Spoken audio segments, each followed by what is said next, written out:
Halo semuanya para pecinta manhwa dimanapun kalian berada. Kali ini Mimin akan membahas manhwa terbaru yang mengisahkan seorang anak laki-laki yang terperangkap di sebuah gunung bersama 99 anak lainnya yang diculik oleh master bela diri terkuat di era ini untuk menciptakan mesin pembunuh tak terkalahkan. Namun bertahan di sana seperti sebuah neraka, karena mereka harus mengalahkan monster dari dunia lain yang tak hentinya ingin memakannya, dan beberapa tahun usai seorang anak terakhir berhasil keluar hidup-hidup di atas 99 mayat para saudaranya. Berkat kehidupan bagaikan neraka, dia mendapatkan kekuatan yang layak disebut Sang Dewa Iblis, dan dia keluar demi membalaskan dendamnya kepada sosok yang melemparkannya ke dalam neraka mengerikan itu.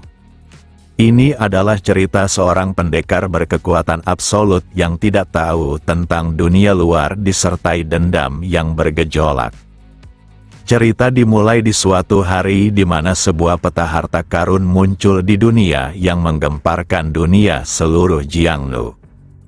Konon katanya peta itu berisi catatan sang praktisi bela diri milik Seon Gija yang merupakan seniman bela diri terhebat dalam sejarah Murim yang tersembunyi.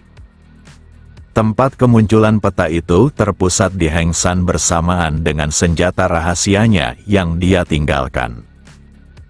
Hal itu menjadi percikan yang menghidupkan kembali dunia Murim dengan orang-orang yang ingin menemukannya. Dunia Murim yang mana telah lama tenang kini dilanda gejolak bahkan pertumpahan darah. Lalu di sebuah gunung yang sudah ada sejak lama tiba-tiba bergemuruh akan sesuatu seakan gempa bumi telah terjadi. Namun hanya gunung ini yang mengalami keanehan, menunjukkan ini bukanlah bencana alam seperti yang terduga. Namun tetap saja hal misterius terjadi di dalamnya, di mana gunung besar serta tinggi itu terbelah begitu saja. Tak ada api tanpa asap, begitupun dengan gunung yang terbelah ini. Lalu di balik gunung yang terbelah itu terlihat sebuah pedang yang menggambarkan telah melewati banyak hal. Yang benar saja gunung besar dan kokoh itu terbelah oleh pemuda ini. Dengan wajah tampan disertai raut wajah yang datar, dia mulai memperhatikan di sekitarnya. Lalu dia memandang langit sambil membenarkan jika langit memang aslinya berwarna biru seakan dia baru melihatnya. Tak hanya itu, angin yang mengenai tubuhnya terasa sangat menyejukkan, dan ini sesuatu yang tidak pernah didapatkannya di dalam gua. Tapi dia juga memiliki masalah di mana sekeras apapun dia mencoba mengingat kehidupannya sebelum memasuki gua sangatlah sulit, tapi dia harus berusaha mengingatnya. Semua itu diperlukan untuk memperkokoh keinginan balas dendamnya, karena hanya itulah keinginannya saat ini. Ingatan pertama yang bisa diingatnya ketika dirinya berusia 10 ditambah seseorang kakek tua yang memperkenalkan dirinya bernama Seon Gija. Kakek tua itu memiliki tubuh serta aura yang tidak biasa, menunjukkan dia bukanlah sembarangan orang dan menegaskan jika 10 tahun dari sekarang mereka semua akan menyelamatkan dunia. Di dalam gua 100 anak telah dikumpulkan oleh Seon Gija, dan salah satunya adalah Hyunwoo sekaligus anak yang kemudian hari berhasil meloloskan diri dari neraka dalam gua.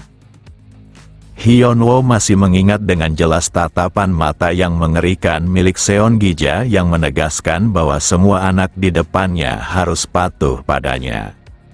Mulai besok dia akan membuat mereka semua latihan bela diri, jadi untuk hari ini semua anak bisa beristirahat karena besok akan dimulainya hari-hari yang melelahkan. Saat itu Hyunwoo sama sekali tidak merasakan takut, dan mungkin jawabannya sebab dia seorang yatim piatu berbeda dengan anak-anak lainnya yang memiliki keluarga yang ditinggalkan. Sebelum meninggalkan aula, Seon Gija juga memberitahu bahwa mereka yang mencoba melarikan diri adalah upaya yang percuma. Bagaimanapun dia telah menyegel pintu masuk gua dengan tebing batu, dan jika benar-benar ingin keluar maka mereka harus tetap bertahan dengan melewati segala ujian. Sejak saat itu cobaan yang disebut latihan bela diri dimulai dan segala hal dari makan hingga tidur pun diatur dengan ketat sehingga semua anak-anak tidak bisa melakukan apapun untuk membangkang. Bela diri pertama yang Hyunwoo pelajari adalah cara bernafas untuk memaksimalkan seni tri energi yang mengambil energi dari langit dan bumi serta manusia itu sendiri. Setelah itu mereka semua berlatih cara menggunakan pedang dengan berbagai teknik di dalamnya. Lalu belajar cara menggerakkan tubuh sebagai seorang seniman bela diri yang selalu siap akan pertarungan dan bisa dibilang segala hal yang dipelajari harus berada di bawah arahan Seonggi-ja termasuk cara mereka berjalan. 3 tahun setelahnya Seonggi-ja mengungkapkan bahwa bela diri yang diajarkannya adalah bela diri yang dapat mencapai ranah dewa bela diri sekaligus sesuatu yang diimpikan semua orang bahkan mereka sudah layak generasi paling elit di dunia luar. Tapi Seonggi-ja tak ingin membahas hal itu lebih lanjut dan untuk 7 tahun yang tersisa setiap dari mereka harus menyempurnakan semua bela diri itu. Sekarang tiap anak harus membuka pintu di samping dan masuk ke dalamnya demi mencegah bencana yang akan mengancam dunia dan mereka harus berlatih dengan giat. Semua anak tampak kebingungan karena Seonggi-ja membiarkan mereka masuk begitu saja tanpa diawasi olehnya menunjukkan tidak ada tekanan lagi. Namun Hyunwoo merasakan sesuatu yang aneh di balik tindakan ini. Tak butuh waktu lama dia sadar alasan kenapa Seonggi-ja ingin mereka bertahan di tempat ini. Hari ini juga adalah hari terakhir Hyunwoo melihat wajah masternya dan pintu tertutup diiringi senyuman jahat Seonggi-ja. Seperti yang diperintahkan Hyunwoo dan yang lainnya terus berlatih tanpa henti untuk menyempurnakan teknik yang sudah diajarkan. Kabut yang mengisi gua aslinya adalah energi yang dipadatkan dan berkat itu bela diri mereka semua berkembang dari hari ke hari. Akan tetapi energi itu menjadi begitu padat sehingga ruang itu mulai membengkok dan sebuah lubang muncul. Kejadian mengerikan pun mulai terjadi di mana makhluk aneh muncul dari dalam sana. Makhluk itu sangat aneh dan menyeramkan bahkan terlihat ganas. Saat melihat mereka maka makhluk itu menyerang seakan melihat mereka seperti makanan yang harus diburu. Seluruh anak tampak panik dan mulai mundur kecuali Hyunwoo. Dia menghunuskan pedangnya dan meminta semua saudaranya untuk mengeluarkan pedangnya. Jika makhluk itu mengincar mereka maka yang perlu dilakukannya adalah menebas mereka sebelum memangsanya.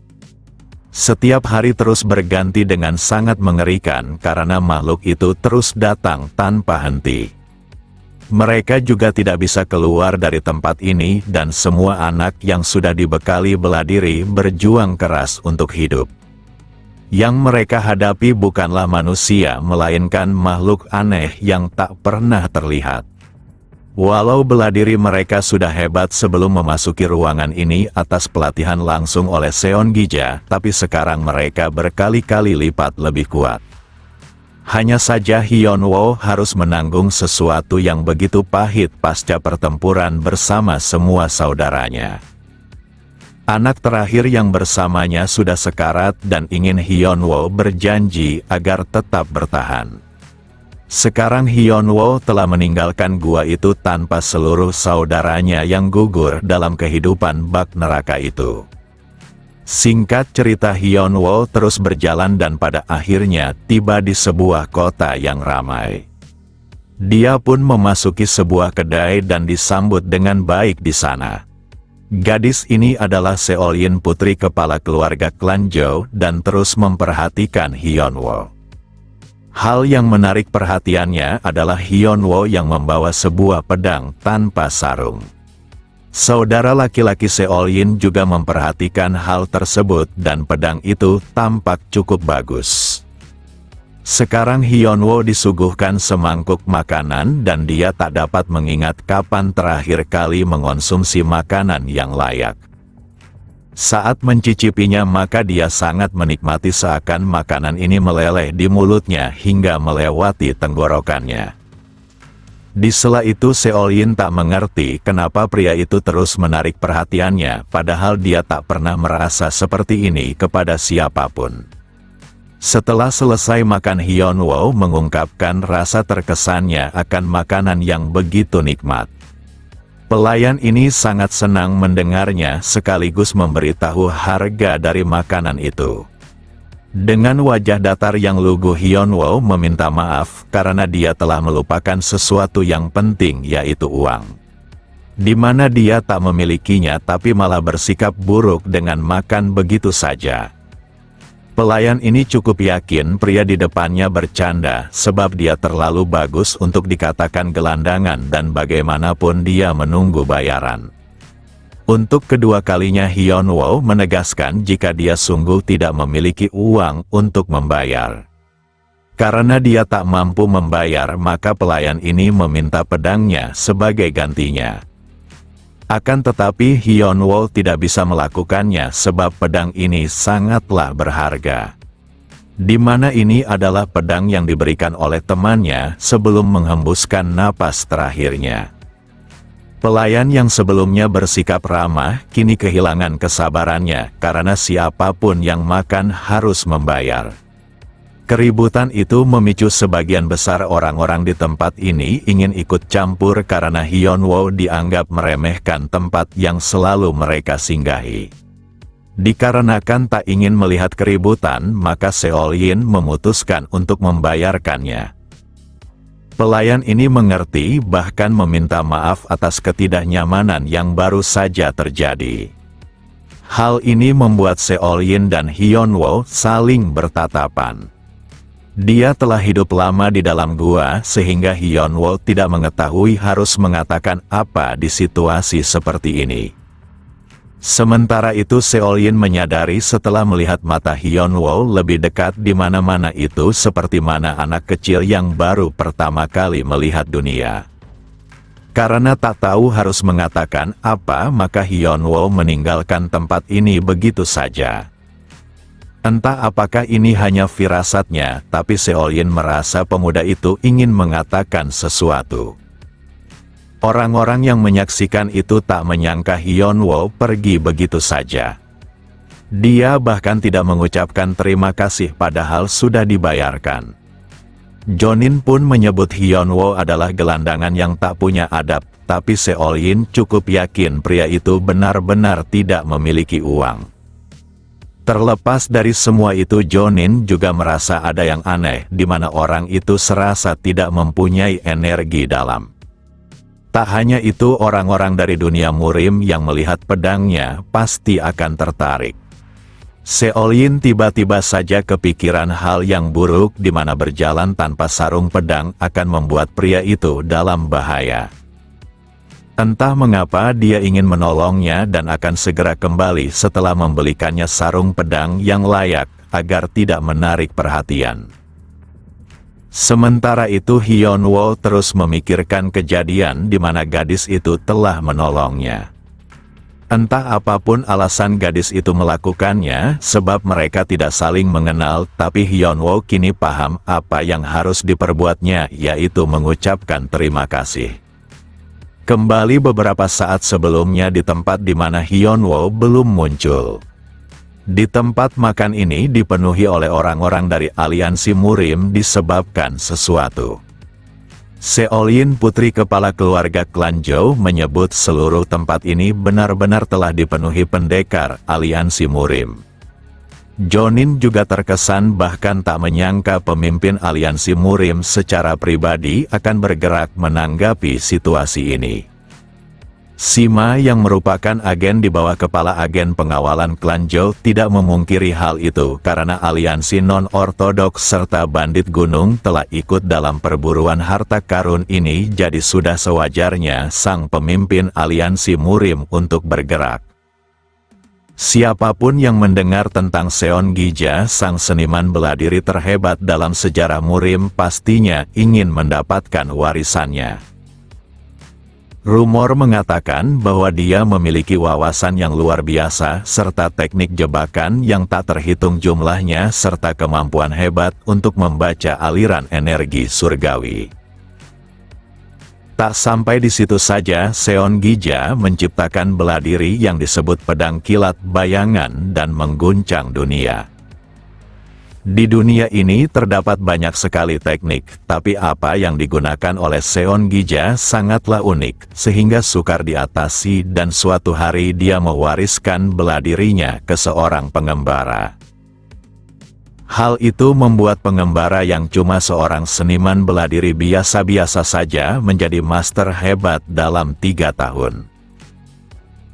Walau pengembara itu pada akhirnya dianggap sebagai musuh publik murim dan mati dengan mengenaskan, tapi insiden itu semakin menarik perhatian lebih besar kepada Seon Gija. Setelah itu banyak kelompok murim yang mencarinya, tapi dia menghilang tanpa jejak. Lalu kepala keluarga klan Zhou menemukan peta harta karun yang berisikan bela diri Seon Gija. Sudah sewajarnya orang-orang dunia murim tertarik dan dia mendapatkan perintah langsung dari kepala klan Zhou agar menjaga mereka berdua. Bagaimana terkadang sesuatu terjadi di dunia ini tanpa bisa diprediksi oleh siapapun, dan inilah momen kedatangan Hyunwoo.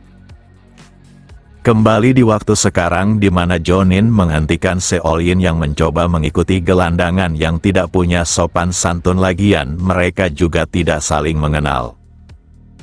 Sima pun ikut campur jika mereka harus tetap bersama, karena berpisah akan sangat berbahaya, ditambah pemimpin aliansi sebentar lagi akan tiba. Seolin merasa dia tidak punya pilihan selain mengikuti rencana sejak awal, dan dia tentunya berharap Hyunwoo baik-baik saja. Sementara itu Hyunwoo masih berada di tengah kota sambil memperhatikan sekelilingnya. Di mana proses jual-beli berjalan dengan lancar, menunjukkan manusia makhluk sosial saling membutuhkan. Lalu terdapat orang yang menghibur orang lainnya. Siapa sangka dia akan melihat situasi yang sangat damai tanpa adanya ancaman mengerikan. Lalu perhatian tertuju pada seorang anak kecil yang menarik ibunya ke penjual. Setelah mendengar keinginannya, maka ibunya langsung membalikkannya dan mereka tampak begitu bahagia. Bagi Hyunwoo mungkin itulah yang dinamakan hubungan antara sebuah keluarga, sekaligus sesuatu yang tak diketahuinya karena cuma yatim piatu. Tapi jika berkaitan dengan sebuah keluarga, maka dia teringat pada ucapan saudara tak sedarahnya, di mana saat itu cuma mereka berdua yang masih hidup, dan saudaranya menegaskan berulang kali jika mereka harus meninggalkan tempat ini apapun yang terjadi, dan mari lakukan apa yang mereka inginkan selama ini bersama. Tak hanya itu, dia meminta Hyunwoo untuk berjanji satu hal padanya. Jika Hyunwoo berhasil keluar, maka dia harus mampir di rumahnya dan menceritakan tentangnya kepada keluarganya. Tapi Hyunwoo enggan melakukannya sebab Aksegi harus memberitahunya sendiri. Aksegi yang mendengar itu tertawa sambil membenarkan ucapan saudaranya jika dia pasti akan keluar. Sekarang hanya mereka berdua yang tersisa, bahkan yang paling menyedihkan, mereka tak sempat menguburkan mayat para saudaranya. Yang perlu mereka pikirkan saat ini adalah fokus untuk bertahan hidup hari ini seperti yang selalu mereka lakukan. Di tengah pertarungan itu, Aksegi melihat seekor monster melesat dengan cepat mengincar Hyunwoo. Hyunwoo yang masih disibukkan akan monster yang mengerumuninya tidak menyadari hal tersebut. Saat Hyunwoo merasakan kehadiran monster itu dan mencoba berbalik, tapi semuanya telah terlambat, di mana Aksegi menjadikan tubuhnya benteng daging untuk saudaranya. Hyunwoo yang melihat saudara terakhirnya tumbang mengantuk, dan pada akhirnya monster yang mengerumuninya dihabisi, dan Hyunwoo terus bertanya-tanya kenapa Aksegi melakukannya. Dia terus meminta Aksegi bertahan lagian mereka sudah berjanji untuk keluar bersama dan bukankah Aksegi ingin bertemu lagi dengan ayahnya. Dengan suara yang terbata-bata Aksegi mengatakan jika Hyunwoo adalah yang terkuat di antara mereka semua jadi dia harus bertahan sampai akhir dan menceritakan kisahnya kepada ayahnya.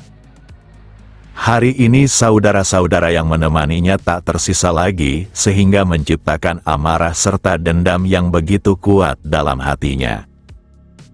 Tak dapat dipungkiri bahwa kebebasannya dibayar dengan 99 nyawa saudaranya bahkan dia belum sempat mendengar kisah mereka semua. Akan tetapi Hyunwoo berjanji satu hal di mana dia akan membalaskan dendam mereka semua kepada Seonggi-ja dengan mengeksekusinya dengan kedua tangannya sendiri. Sudah sampai malam Hyunwoo terus berjalan tanpa tujuan dan kembali berakhir di tempat sebelumnya. Sebelum masuk ke sana dia melihat orang yang sebelumnya. Orang itu adalah Seol-in dan Hyunwoo akan mencoba berterima kasih padanya. Akan tetapi hal itu nampaknya harus tertunda sebab orang-orang murim yang berkumpul tiba-tiba saja meninggalkan tempat ini. Mereka semua akan bergerak tanpa henti dalam satu hari untuk ke tempat yang ditujunya. Tanpa pikir panjang mereka semua memulainya dan tampak tergesa-gesa. Gadis itu juga ikut dengan mereka dan Hyunwoo merasa harus menyelesaikan hutan budi ini. Beberapa waktu kemudian orang-orang beristirahat sebelum melanjutkan perjalanannya. Hyunwoo yang bersembunyi dengan menjaga jaraknya penasaran kenapa mereka semua menuju ke tempatnya keluar. Tak hanya itu kelompok yang mengikuti dari belakang juga menuju ke tempat ini sehingga Hyunwoo sungguh penasaran apa yang orang-orang ini cari. Sosok ini adalah Dokgo pemimpin aliansi Murim saat ini dan dia tak menyangka aliansi non-ortodoks serta bandit gunung mendadak ikut bergerak sehingga dia cukup khawatir situasinya akan makin berbahaya. Jaegal yang merupakan penasehat aliansi Murim membenarkan hal itu, tapi menurut informasi mereka semua bergerak di arah yang berlawanan sehingga tak ada yang perlu dikhawatirkan. Pemimpin aliansi Murim cukup lega dan beranggapan jika instingnya mungkin saja telah menumpul hingga terlalu khawatir. Di sela itu terlihat seorang pemuda yang terus memperhatikan Seol-in menunjukkan dia tertarik padanya. Dia adalah paeng pasukan Rising Dragon dengan jabatan wakil pemimpin pasukan dan dia berharga nona dari klan Zhou memberitahunya jika dia mengalami kesulitan. Namun Jonin datang karena mereka baik-baik saja bahkan akan mengurus kesulitan adiknya jadi mereka cuma perlu meninggalkannya. Di saat yang sama sekelompok orang barbar yang mengikuti dari belakang telah tiba. Sosok ini sangat kegirangan karena pada akhirnya bisa bertemu dengan orang-orang aliansi Murim. Dia dijuluki Sang Iblis Pemakan Darah sekaligus ketua benteng hutan hijau. Pemimpin aliansi Murim yang melihat kedatangan musuh meminta semuanya untuk bersiap. Penasehatnya memperingatkan agar tuannya berhati-hati sebab aliansi non-ortodok tampaknya ikut bergabung bersama mereka. Tak dapat dipungkiri bahwa ketua bandit benteng hutan hijau yang dijuluki Sang Iblis Pemakan Darah merupakan seniman bela diri yang sulit dihadapi. Tanpa pikir panjang lagi ketua benteng hijau menyerang dengan ganas hingga memulai pembantaiannya.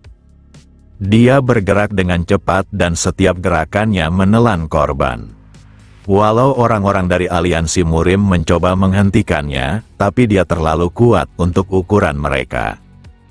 Di sisi lain sang pemimpin Murim melakukan hal yang sama dengan terus mengurangi jumlah musuh.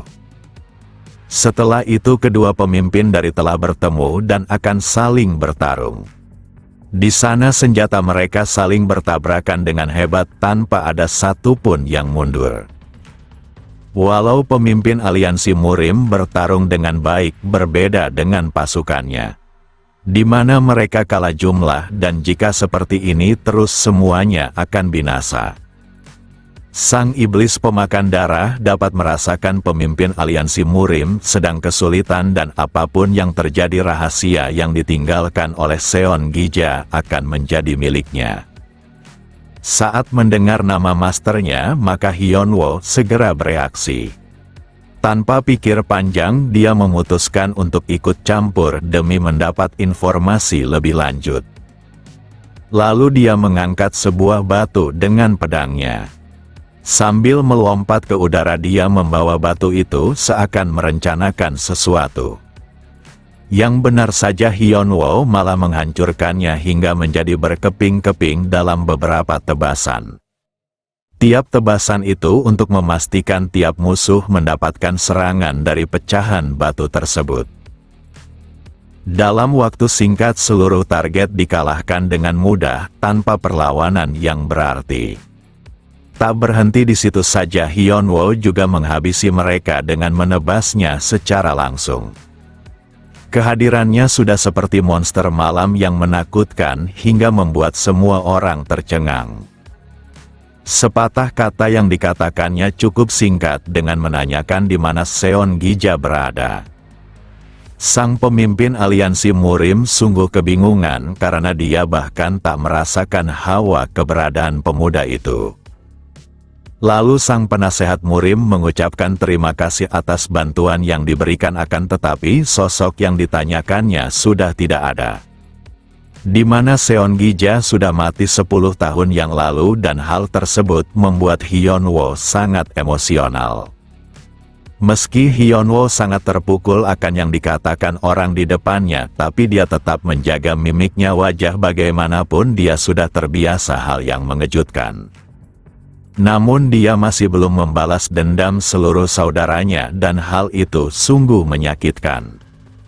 Dengan wajah datar diiringi tatapan kosong, Hyunwoo menjawab bahwa dia tidak percaya sosok semengerikan itu sudah mati. Dengan rasa emosional dalam hatinya yang bergejolak walau tidak memperlihatkannya, pada ekspresinya sebuah aura keluar begitu saja.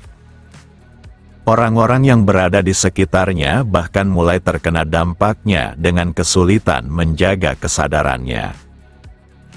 Tapi satu hal yang pasti, bahkan Hyunwoo sendiri tidak menyadari energi kehampaan mengalir keluar dari tubuhnya. Hal itu menyebabkan para prajurit aliansi Murim jatuh ke dalam kondisi di mana mereka tidak bisa melakukan apapun, seakan ikut tenggelam dalam rasa kehilangan yang menghancurkan dalam sekejap. Dia telah melewati masa-masa yang panjang serta pahit, dan akhirnya keluar dari neraka itu, tapi target balas dendamnya malah dikatakan sudah mati. Tak sedikit dari para saudaranya yang mati dengan tubuh terpotong maupun terkoyak, dan mereka semua memohon agar memberitahu keluarganya tentang kisahnya yang menyedihkan betapa mereka merindukannya. Tapi semuanya memiliki satu permintaan yang utama, yaitu membalas dendam atas kematian yang tidak adil ini. Sang pemimpin aliansi Murim mengetahui jika ini adalah energi kehampaan yang begitu pekat. Entah bagaimana ini bisa terjadi, tapi jika dibiarkan berlanjut, maka semua anggota aliansi Murim yang tidak bisa menahannya akan kehilangan kesadarannya, jadi dia harus segera menumbangkan pemuda aneh di hadapannya. Di saat yang sama, Hyunwoo yang tertelan oleh kehampaan tersadar karena Seol-in mendekat dengan terus menanyakan apakah dia baik-baik saja. Saat melihatnya, maka Hyunwoo mengingat jika dia mengikuti gadis yang telah menunjukkan kebaikan padanya. Hal ini juga mengingatkannya pada kedua saudaranya yang memberikan pedangnya saat sekarat dan mengorbankan dirinya sebagai tameng daging. Alasan dia masih hidup dikarenakan kebaikan itu, tapi jika benar Seon Gija telah mati, bagaimana dia bisa membalaskan dendam para saudaranya yang gugur menghadapi makhluk dari neraka? Dia bahkan berpikiran apakah dirinya harus mati demi bertemu dengan para saudaranya di alam baka. Orang-orang aliansi Murim tak mengerti apa yang terjadi, tapi sebuah energi putus asa yang kuat ikut membuat mereka kehilangan kendali. Sekarang energi kehampaan itu telah menghilang dan jika seseorang tertelan oleh kehampaan itu maka Master Bela Diri sekalipun sulit mengembalikan kesadarannya, tapi pemuda di depannya berhasil. Lalu Seolin kembali bertanya apakah Hyunwoo sedang mencari seseorang. Jika memang benar, maka dia berharap pamannya membiarkan Hyunwoo ikut dengan kelompok ini sampai orang yang dicarinya ditemukan. Sima memohon pamannya berbalik hati, lagian orang itu telah menolong mereka semua. Sima mengerti, tapi hal ini bukanlah sesuatu yang bisa diputuskannya sendiri. Sima merasa sulit menolak permintaan Seolin untuk orang yang sudah membantu mereka, tapi prajurit aliansi Murim hampir saja terjebak dalam energi kehampaan dan apakah pemimpin aliansi akan membiarkannya?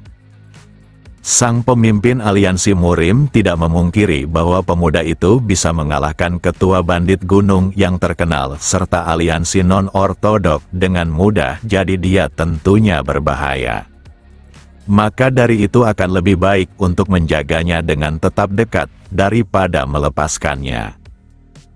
Tanpa basa-basi lagi sang pemimpin aliansi Murim setuju akan usulan Nona dari klan Jo. Agar lebih mudah maka Sima menawarkan Hyunwoo bekerja untuk agen pengawalan. Bekerja di agen pengawalan Henan merupakan tawaran yang besar dan cukup diminati orang-orang seniman bela diri. Hanya saja Hyunwoo tidak yakin soal tawaran tersebut. Jonin yang mendengar itu menegaskan bahwa agen pengawalan Henan bukanlah tempat biasa yang bisa dimasuki oleh sembarang dan kenapa dia menolaknya.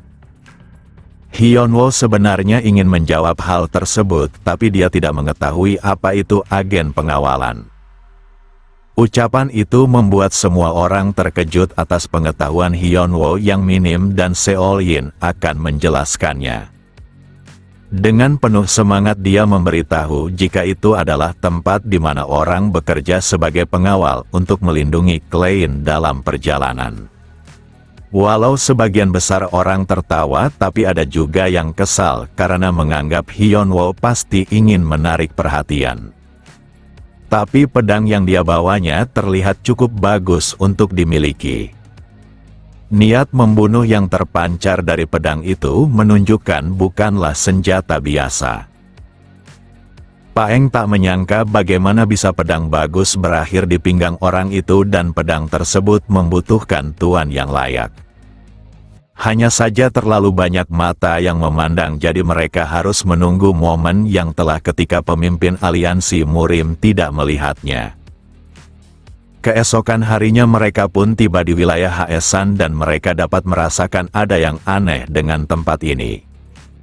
Seperti dugaan Hyunwoo, tempat yang mereka tuju ternyata gunung yang memenjarakannya. Tinggal sedikit lagi mereka bisa melihat catatan rahasia peninggalan Seongija, tapi penasehatnya tidak bisa menemukan pintu masuknya. Walau mereka sudah mencari di tiap sudut, tapi tak ada jejak di sana.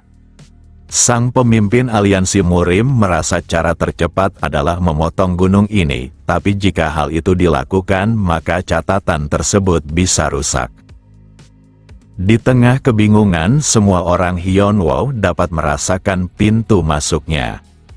Bagaimanapun dia terbiasa akan energi di dalam sana, jadi dia bisa merasakannya. Tanpa pikir panjang lagi dia melesat maju hingga mengejutkan semua orang. Dalam waktu singkat Hyunwoo mencapai ketinggian yang belum dicapai oleh prajurit aliansi Murim. Kemudian dia memberitahu jika pintu masuknya ada di sebelah sini.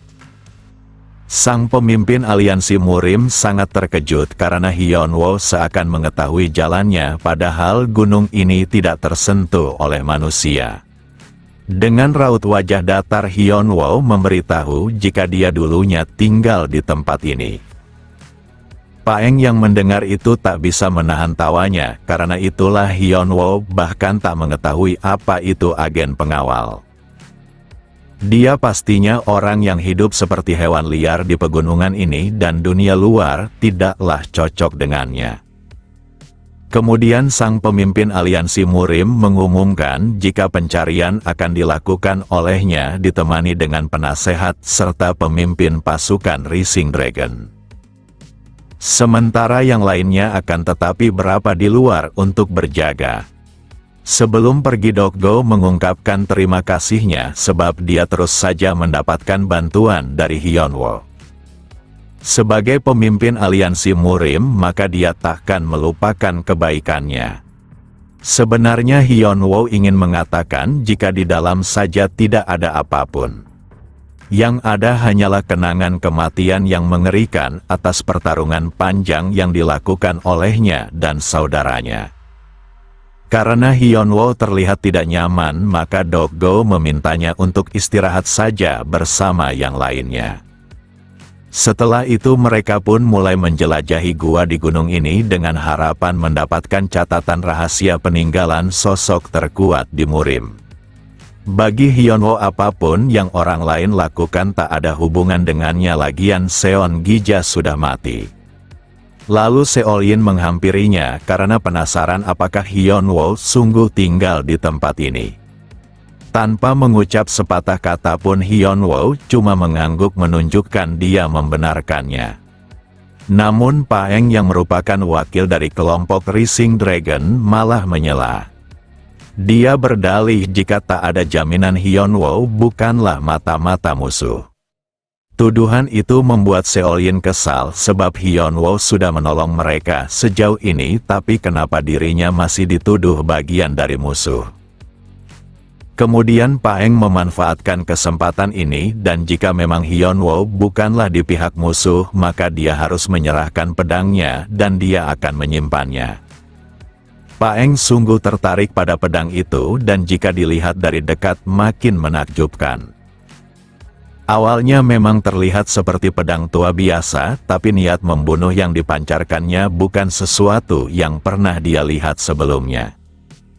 Akan tetapi Hyunwoo tidak berniat memberikannya sebab pedang ini milik saudaranya yang sudah dipercayakan padanya. Dia yang melihat bagaimana kedua orang itu mengeluarkan energi kebencian malah menutup matanya. Dia dapat melihat bahwa salah satu musuh akan menyerang dari belakang, sedangkan yang satunya mencoba maju untuk menekannya secara langsung.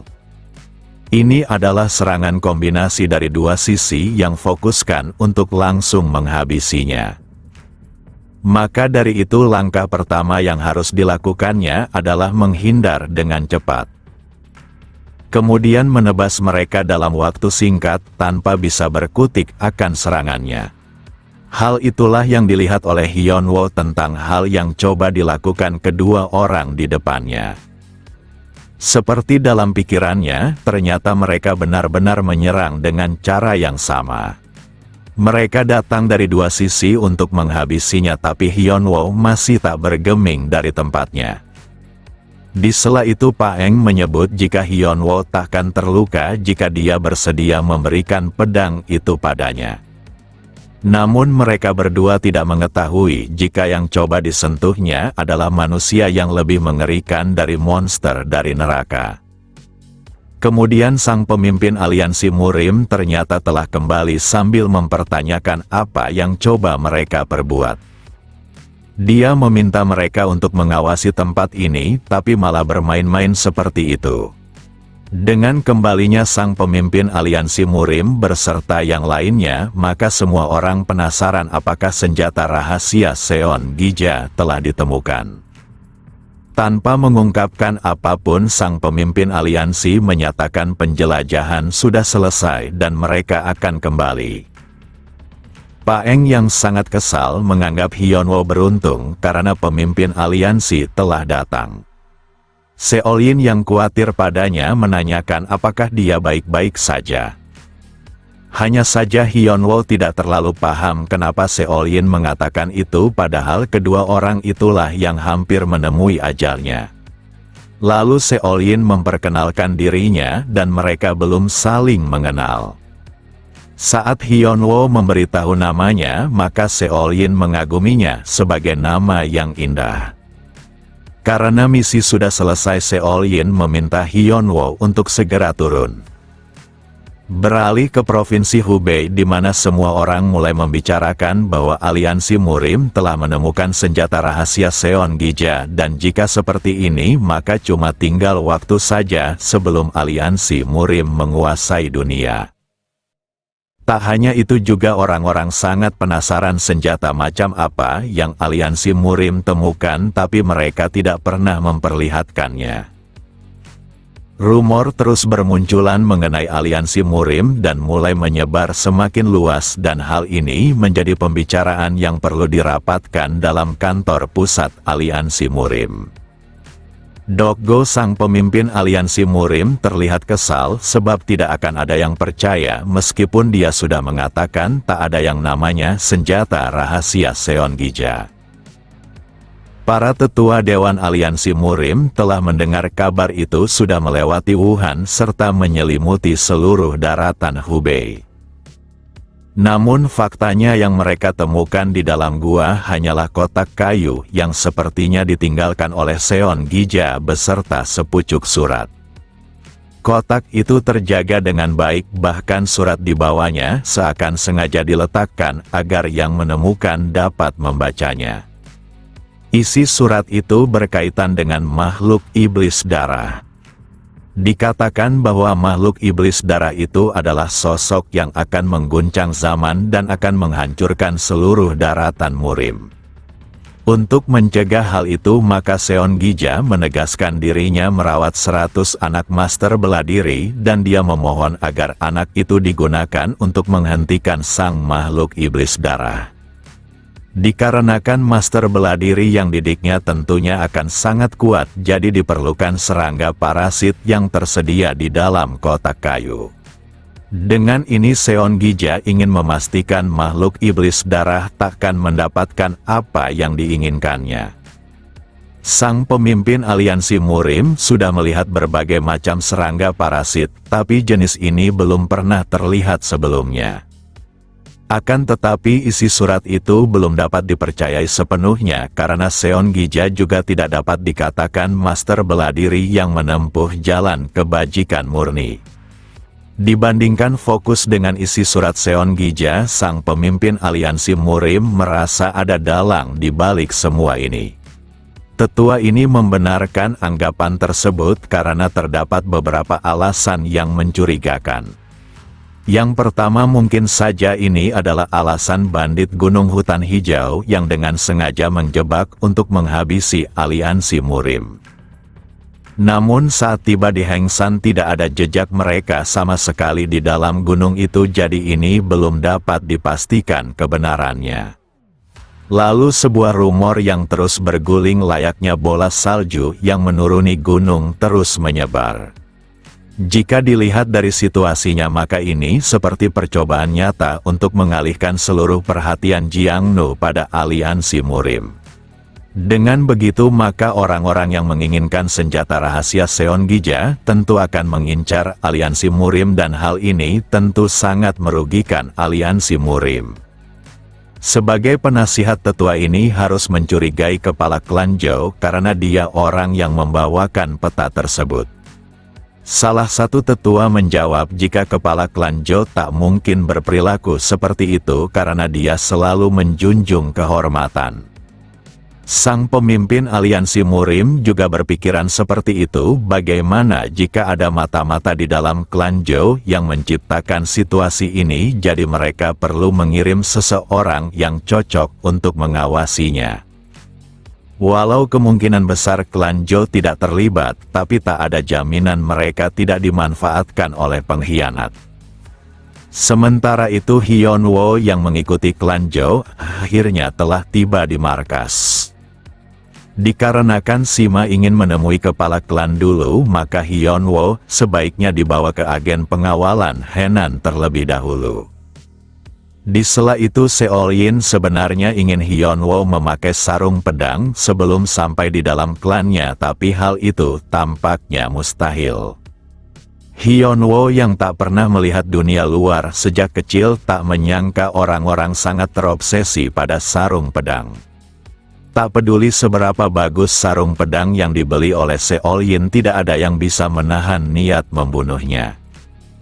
Sarung pedang itu seketika hancur dengan mudah begitu pedang masuk dengan sempurna. Hyunwoo sejak awal sudah terbiasa seperti ini dan dia juga tidak menganggap sarung pedang penting. Setelah mendengar itu Seol-in meminta maaf karena dia cukup yakin Hyunwoo pasti terganggu karena terus memberikannya sarung pedang padahal dia tidak nyaman. Ucapan kata maaf itu cukup mengejutkan Hyunwoo. Bagaimana tidak ucapan itu seperti yang dikatakan oleh saudaranya sebelumnya mati.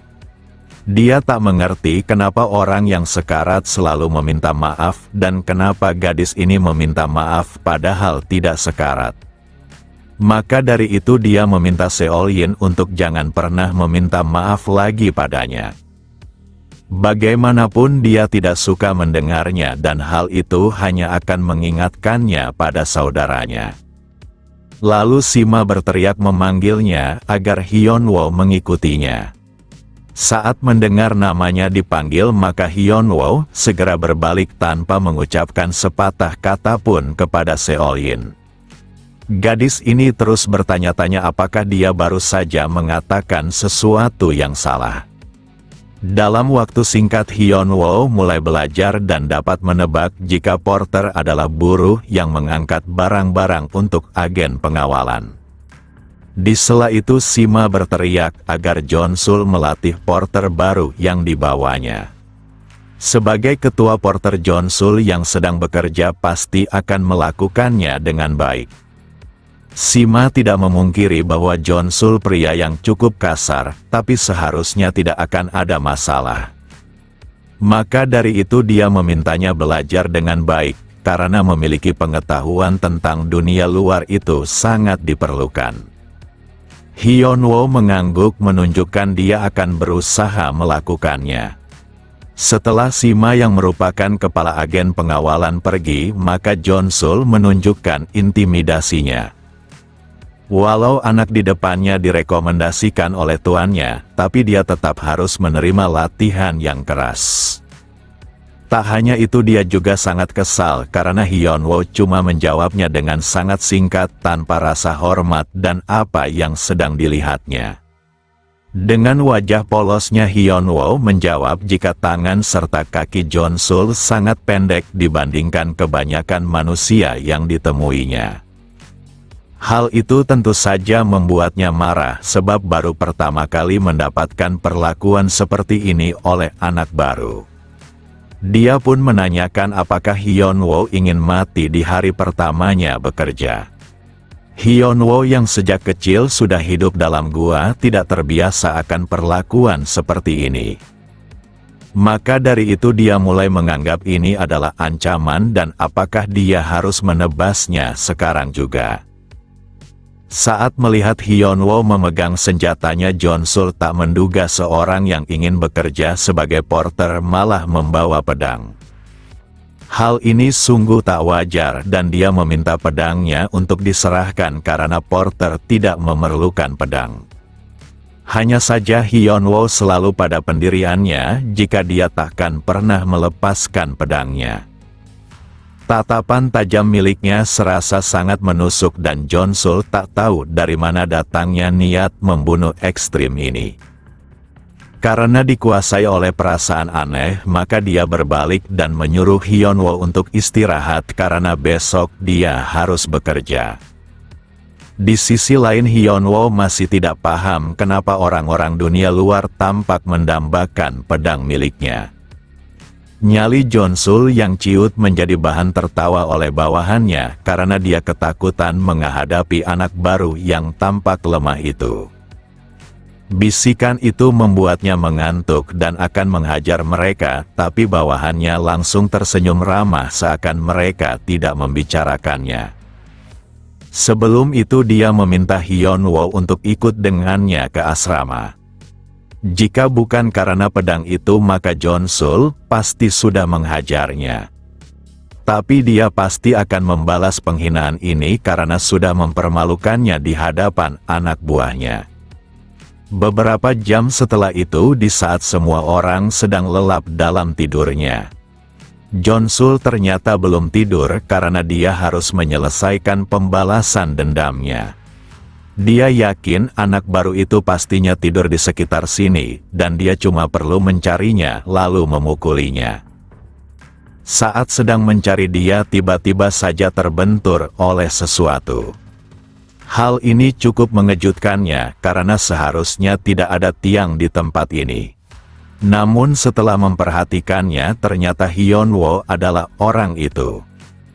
Dia pun bertanya apakah anak baru itu tidak tidur, padahal dia menyuruhnya melakukan hal itu dan semua orang harus patuh pada aturan. Tapi Hyunwoo ternyata sedang memejamkan matanya menunjukkan dia tertidur sambil berdiri. Hal ini mengejutkan Jonsul karena dia baru pertama kali melihat anak aneh seperti ini dan ini terlihat menakutkan. Jika seperti ini maka dia harus tetap tenang dan memberanikan diri untuk mengambil pedangnya. Hanya saja saat ingin menyentuhnya kedua mata Hyunwoo malah terbuka. Seketika Jonsul terdiam seakan tubuhnya membeku dalam ketakutan yang sulit dipahaminya. Meski hanya sekejap tapi dia merasa kematian akan datang padanya dengan tebasan pedang yang coba direbutnya. Jika dia mengabaikan peringatan itu maka anak baru ini takkan sungkan menghabisinya tak peduli di mana mereka berada. Namun kenyataannya yang dilihat oleh Jonsul hanyalah sesuatu yang terbentuk akan ketakutan di dalam dirinya. Jika dia benar-benar mencoba merebut pedang itu, maka kepalanya pasti sudah terpotong. Hyunwoo hanya sekedar mensirkulasi energi dalamnya untuk melindungi dirinya sendiri dari bahaya dan cara ini cuma bisa dilakukan saat berdiri. Cara tidur inilah yang selalu digunakannya saat dalam gua bersama seluruh saudaranya. Mereka semua harus hidup dalam kewaspadaan ekstrim terus-menerus baik sedang istirahat maupun lagi makan dan tidur. Hal inilah yang membuatnya menjadi sangat menakutkan, dan jika semua saudaranya hidup maka mereka tentu saja akan bisa menguasai dunia luar dengan kekuatan tak terkalahkan.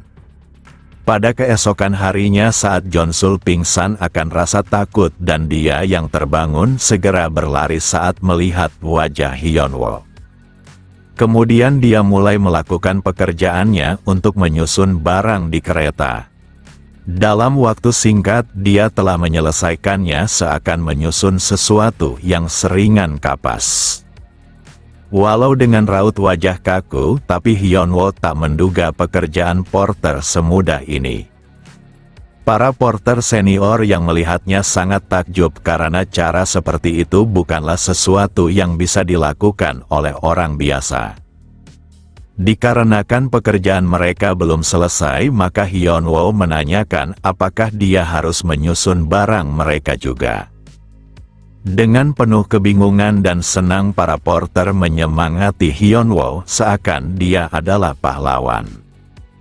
Meskipun begitu para porter juga merasa cukup Hyunwoo saja sudah bisa menyelesaikan semua pekerjaan yang ada dan jika seperti itu maka dia pasti bisa mengumpulkan uang dengan cepat. Di sela itu Seolin ternyata telah tiba di gerbang porter dan mengejutkan mereka karena nonanya malah datang ke tempat seperti ini. Sebenarnya Seolin sangat penasaran kenapa Hyunwoo tidak suka mendengar ucapan permintaan maaf dan dia ingin mendengar kisahnya. Walau hal ini aneh tapi tanpa sadar dia berakhir di tempat ini. Tak hanya itu dia memanggil nama Hyunwoo tanpa sadar dan Seolin merasa sangat malu sekarang ini. Lalu dia menanyakan kabarnya serta apa yang disukai maupun tidak disukainya. Seolin tak tahu kenapa dia menanyakan hal itu padahal bukan itu yang mau ditanyakannya. Seakan tak terpengaruh akan pertanyaan itu Hyunwoo menjawab bahwa dia menyukai ketenangan dan yang tidak disukainya kehancuran ketenangan tersebut. Lalu hal yang paling tidak disukainya adalah seorang teman mengatakan maaf. Ucapan itu membuat Seolin bersemangat karena Hyunwoo sudah menganggapnya sebagai seorang teman dan dia pasti takkan mengatakannya lagi. Di saat yang sama Paeng baru saja tiba dan dia memuji nona dari klan Jo yang semakin cantik. Seolin memahami bahwa Paeng yang merupakan wakil kelompok Rising Dragon pastinya sedang sibuk urusan murim, tapi kenapa dia ke klannya? Sambil tersenyum Paeng menyebut bahwa aliansi murim memutuskan mengirimnya untuk mendukung agen pengawalan Henan sebanyak mungkin. Namun jauh dari ketenangan yang diinginkan oleh Hyunwoo, dunia murim berdiri di tepi kolam berdarah dan cuma soal waktu semuanya menyebar ke daratan tengah. Di sebuah tempat yang tersembunyi seseorang melaporkan jika 30 anggota dari regu penjaga surgawi telah dimusnahkan. Dia meminta maaf karena tidak bisa menemukan dalang yang melakukannya dan hanya menemukan mayat para anggotanya. Sosok yang menerima laporan ini cukup yakin jika regu penjaga surgawi lebih dari cukup untuk menyapu regu milik aliansi murim, tapi bagaimana mereka musnah dengan menyedihkan. Tak hanya itu, setelah memperhatikan semua bekas luka di tubuh mereka, pelakunya pasti satu orang saja. Sosok ini tertawa karena semuanya makin menarik, padahal dia mengira penghalangnya hanyalah Seon Gija, tapi nyatanya masih ada yang lain. Dengan kematian orang-orangnya, maka dia memerintahkan untuk menyelidiki semua orang yang ikut berpergian dengan aliansi murim. Apapun yang terjadi, dia akan menemukan sosok yang telah memusnahkan pasukan penjaga surgawi miliknya dan membuatnya menderita. Sementara itu di klan Jo, wakil pemimpin pasukan Rising Dragon tak hentinya mengagumi Seolin yang terus mempesona. Akan tetapi kehadiran Hyunwoo merusak pemandangannya dan dia penasaran kenapa anak rendahan itu berada di sampingnya. Dia pun menertawakannya karena seorang porter yang masih mengenakan pedangnya benar-benar menggelikan, dan jika dia sangat ingin menjadi pendekar maka dia seharusnya berlatih sejak kecil. Seolin memahami jika pasukan Rising Dragon datang sebagai perwakilan aliansi murim dan akan jadi kerugian jika seorang porter berselisih dengannya, jadi dia mengingatkan agar Hyunwoo tidak terpengaruh akan sikap Paeng. Seolin yang terlihat mengkhawatirkan anak rendahan itu membuat Paeng makin kesal, sebab mereka sudah terlihat lebih akrab dibandingkan sebelumnya. Sementara itu Miryo yang tak lain adik Paeng tersenyum karena kakaknya sangat bersemangat mendatangi klan ini, dan semua itu pastinya karena nona klan Jo yang memikatnya.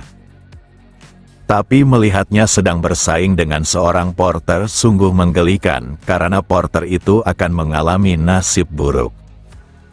Setidaknya hal itulah yang dipikirkan oleh Miryo, meskipun dia cukup kasihan pada wajah tampan Hyunwoo yang harus rusak nantinya. Kemudian Pito dari agen pengawalan Henan datang atas perintah kepala pengawal untuk melatih porter baru yang akan ikut dalam misi pengawalan berikutnya. Hal ini cukup mengejutkan Seolin sebab Hyunwoo baru bergabung tapi dia sudah diikutkan dalam misi. Situasi sangat menguntungkan bagi Paeng karena dia akan merebut hati Seolin secepat mungkin tanpa adanya porter rendahan yang mengganggunya. Dengan sikap polosnya Hyunwoo mengerti, tapi jika seorang porter tidak bisa membawa pedang maka dia tidak bisa melepaskan pedangnya. Ucapan itu membuat Pito tercengang karena sikap ini seharusnya tidak dilakukan oleh seorang porter, seakan meremehkannya. Paeng dan rekannya tertawa dan menyuruh Hyunwoo segera mengikutinya perintah jika tak ingin dipecat. Adik Paeng sulit menahan tawanya karena kakaknya bisa bersikap kekanak-kanakan seperti ini dikarenakan bersaing merebut hati seorang gadis. Tanpa mengatakan sepatah kata pun Hyunwoo segera berbalik pergi. Dia melakukan hal itu karena tak ingin dipecat, dan dia perlu belajar melihat bagaimana dunia berjalan di luar gua yang selama ini ditinggalinya.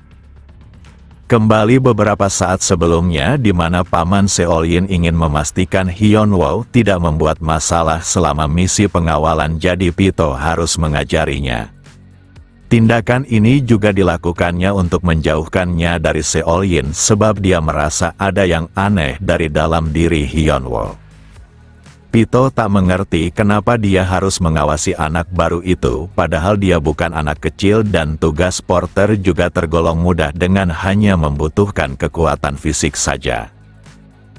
Ucapan itu membuat Sima tertawa sebab Pito pastinya akan segera mengerti dengan sendirinya. Dia telah mendengar bahwa Hyunwoo hidup sendirian di hutan, tapi wajahnya menakjubkan sebab selalu saja datar.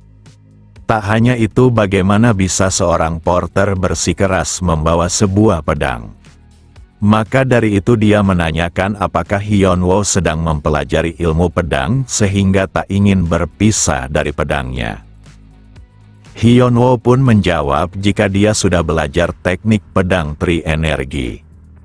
Hal itu ingin membuatnya tertawa, karena beranggapan teknik pedang itu cuma tingkat dasar dan mungkin saja Hyunwoo bermimpi menjadi prajurit pengawal. Meskipun Tri Energi adalah dasar dari seniman bela diri, tapi masih banyak ilmu yang berguna dalam pertarungan sebenarnya. Maka dari itu dia berharap Hyunwoo bisa menunjukkan level Tri Energi teknik pedang yang sudah dipelajarinya. Karena melihat Pito menghunuskan pedang, maka Hyunwoo bertanya apakah dia ingin menghabisinya. Ucapan itu terlalu ekstrim, padahal dia cuma ingin mereka berdua saling mengukur kemampuan lewat sparring sekaligus tanda seorang rekan. Jika seperti itu maka Hyunwoo tidak tertarik karena dia jauh lebih kuat dari Pito. Pito yang mendengar itu melepaskan tawanya sebab dia sudah berlatih di seumur hidupnya, sementara Hyunwoo baru mempelajari dasar berpedang. Tapi tetap saja dia memuji kepercayaan dirinya yang tinggi, jadi dia harus mencoba membuktikan perkataannya. Lalu Hyunwoo mengangkat tangannya seakan dia sedang melakukan sesuatu yang aneh. Sikap itu membuat Pito bertanya-tanya apa yang sedang dilakukannya, bukankah dia harus menarik pedangnya. Kemudian Hyunwoo menjawab jika ini pertama kalinya dia menghunuskan pedang tanpa menghabisi targetnya, jadi dia harus memperhitungkannya sebaik mungkin. Baginya akan lebih mudah memotongnya menjadi beberapa bagian dibandingkan tidak menghabisinya. Kini Pito sedikit paham kenapa Sima sang agen kepala pengawal memintanya mengawasi Hyunwoo karena dia sungguh aneh. Maka dari itu dia akan menyerang terlebih dahulu dengan segera melesat ke arahnya. Tatapan Hyunwoo pun berubah menjadi sangat tajam karena dia harus fokus agar tidak menghabisi Pito. Dalam waktu singkat sebuah petir menyambar mengikuti pedang Hyunwoo yang tepat di depan Pito. Tebasan itu tidaklah mengenainya secara langsung, tapi jangkauan dampak serangan tersebut tidaklah terhindarkan. Dengan itu tubuhnya terlempar dengan cukup kuat ke belakang. Untuk sesaat Pito kehilangan kesadarannya dan terbangun dengan rasa terkejut. Tubuhnya terasa sangat sakit sambil mempertanyakan bela diri apa yang digunakannya. Dengan santai Hyunwoo menjawab jika itu adalah Tri Energi pedang yang diberi nama petir surgawi.